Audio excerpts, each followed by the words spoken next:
Salam jumpa di channel Cerita Komik, channel yang akan merangkum cerita-cerita komik terbaru dan terbaik dari DC maupun Marvel untuk sahabat komik semua. Jadi, jangan ragu dan langsung saja subscribe dan nyalakan notifikasi agar tidak ketinggalan cerita tentang pahlawan-pahlawan super kesayangan kita semua. Cerita ini adalah lanjutan dari cerita edisi sebelumnya. Jadi bagi sahabat yang belum menonton edisi sebelumnya, bisa klik dulu playlist di tautan berikut untuk menyaksikan video sebelumnya.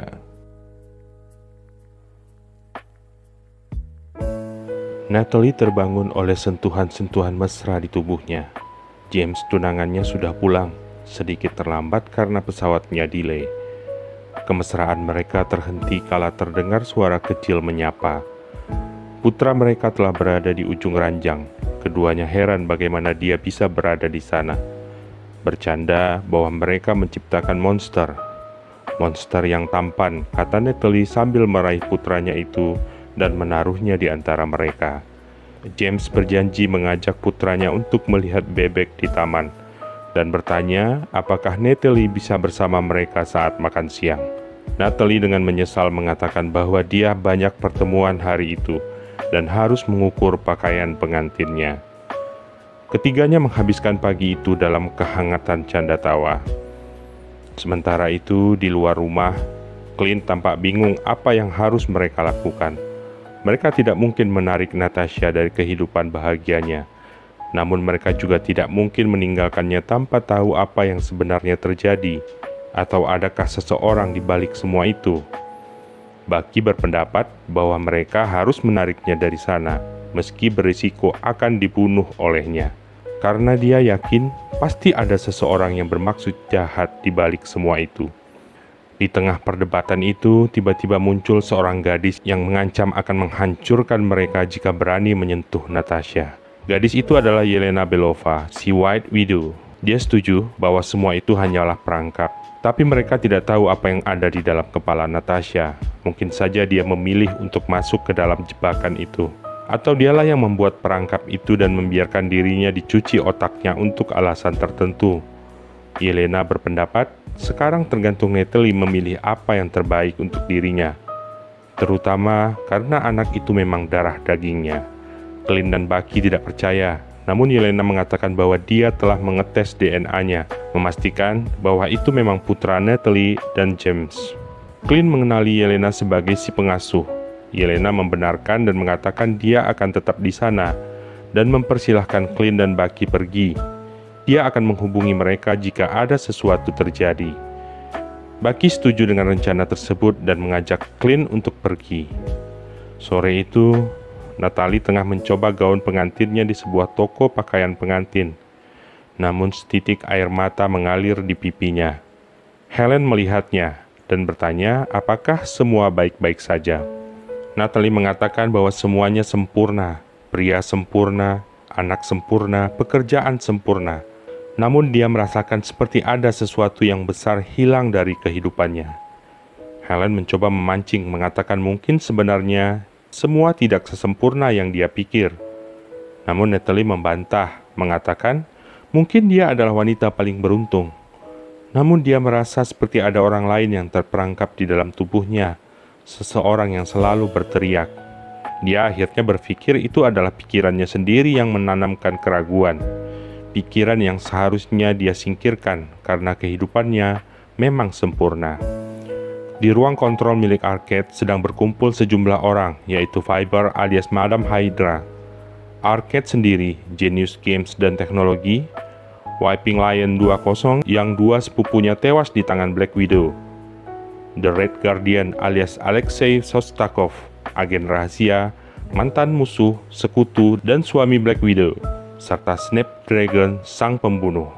Viper mengatakan mereka tidak seharusnya berkumpul dan menyalahkan Arcade. Tapi Wiping Lion membelanya, mengatakan bahwa mereka memang harus berkumpul karena sudah saatnya membunuh Black Widow. Dia melanjutkan bahwa terlalu lama mereka bermain dengannya. Sudah saatnya mereka merampas kebahagiaan yang dirasakan Black Widow saat itu dengan cara paling brutal. Viper tidak setuju karena bukan itu rencana mereka. Ada hal besar yang akan dilakukannya, dan dia ingin Black Widow tidak mengganggunya. Setelah banyak yang mencoba membunuh Black Widow, namun semua berakhir kegagalan, sehingga mereka mencoba menyusun jebakan, memerangkap Black Widow dalam matriksnya sendiri. Dan itu berhasil. Sudah berbulan lamanya Black Widow tidak beroperasi. Viper tidak mau itu menjadi berantakan hanya karena pembalasan dendam.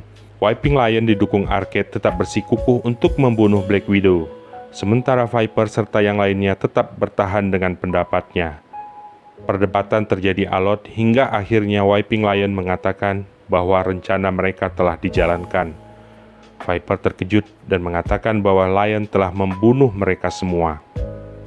Di saat itu, Natalie baru pulang ke rumahnya dan segera menyadari ada sesuatu yang salah. Rumahnya sepi dan gelap.